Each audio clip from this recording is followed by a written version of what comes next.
जय श्री गणेशाय नमः। सबसे पहले हम विघ्नहर्ता श्री गणेश जी का स्मरण करते हैं, जो हर कार्य को निर्भय पूर्ण करते हैं।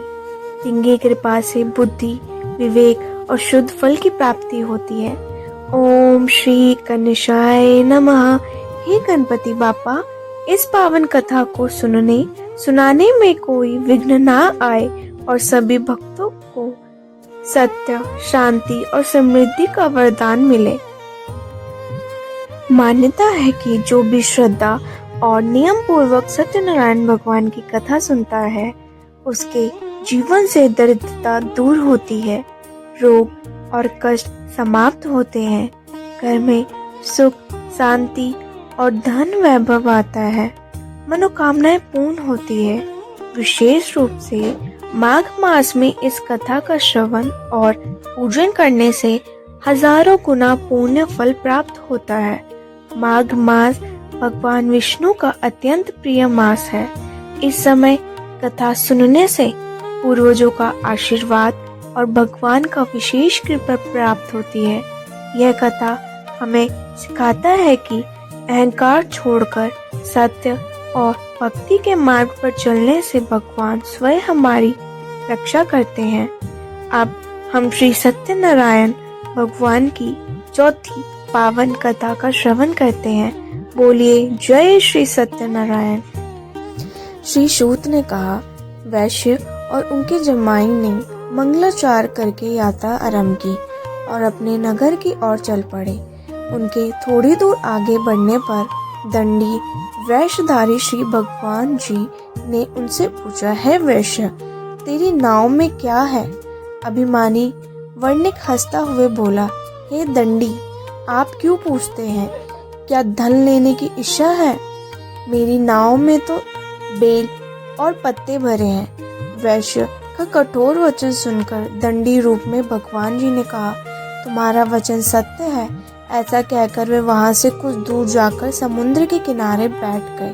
दंडी महाराज के आने के पश्चात वैश्य ने नित्य क्रिया से विचित्र होने के बाद नाव को ऊंची उठी देखकर अचंभा किया तथा नाव में बेल पत्ते आदि देखकर मूर्छित हो जमीन पर गिर पड़ा।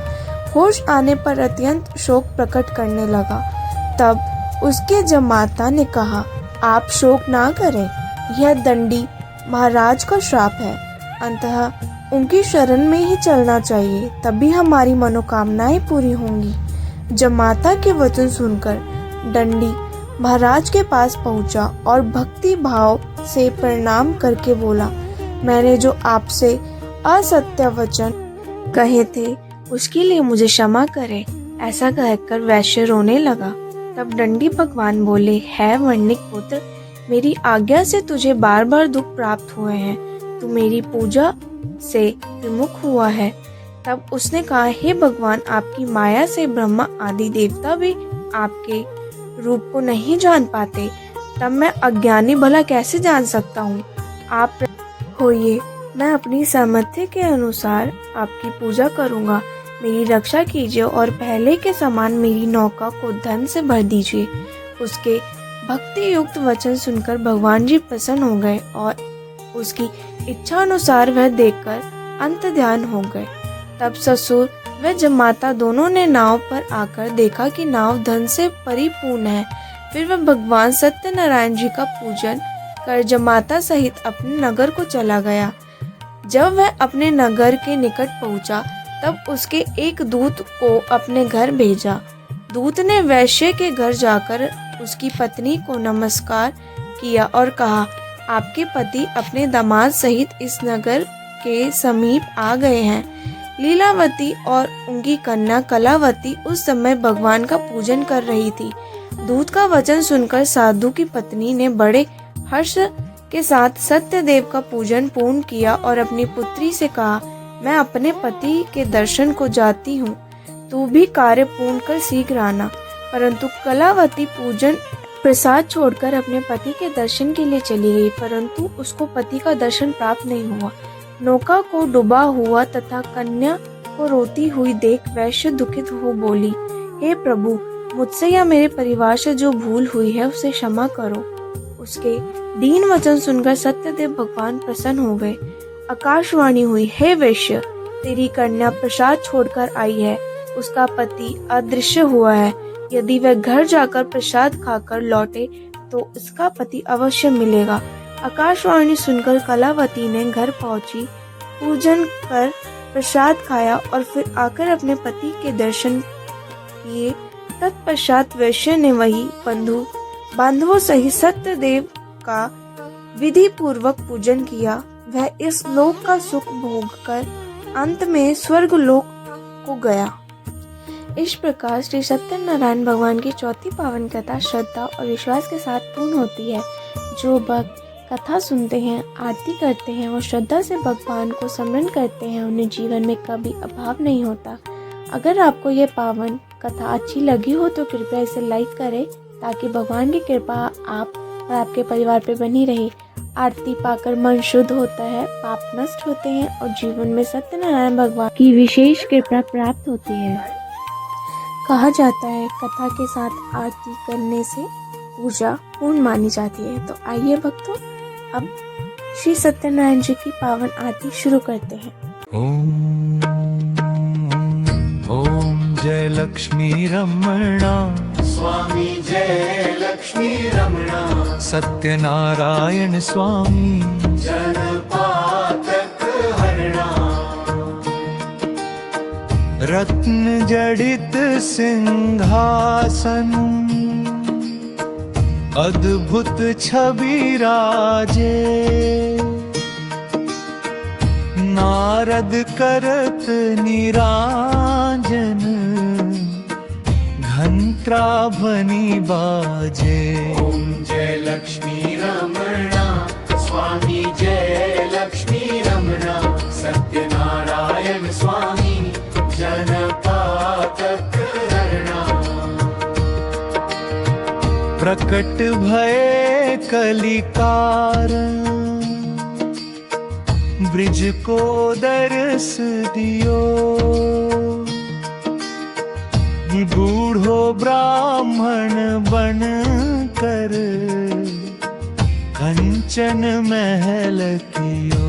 ओम जय लक्ष्मी रमणा स्वामी, जय लक्ष्मी रमणा सत्यनारायण स्वामी, जन पातक हरणा। दुर्बल भील कराल, जिन पर कृपा करी। चंद्रचूड़ एक राजा, तिनकी विपत्ति हरी। ओम जय लक्ष्मी रमणा स्वामी, जय लक्ष्मी रमणा सत्यनारायण स्वामी, जन पातक हरणा। वैश्य मनोरथ पायो, श्रद्धा तज दीनी। सो फल भोग्यो प्रभु जी, फिर स्तुति कीन्ही। ओम जय लक्ष्मी रमणा स्वामी, जय लक्ष्मी रमणा सत्यनारायण स्वामी, जन पातक हरणा। भाव भक्ति के कारण, छिन छिन रूप धर्यो। श्रद्धा धारण कीन्ही, तिनके काज सर्यो।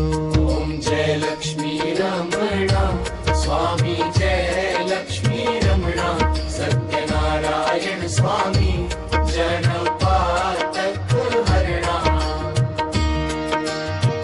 ग्वाल बाल संग राजा, वन में भक्ति करी। मन वांछित फल दीन्हो, दीन दयाल हरि। ओम जय लक्ष्मी रमणा स्वामी जय लक्ष्मी रमणा सत्यनारायण स्वामी जगपालक हरणा चढ़त प्रसाद सवायो कदली फल मेवा धूप दीप तुलसी से राजी सत्य देवा ओम जय लक्ष्मी रमणा स्वामी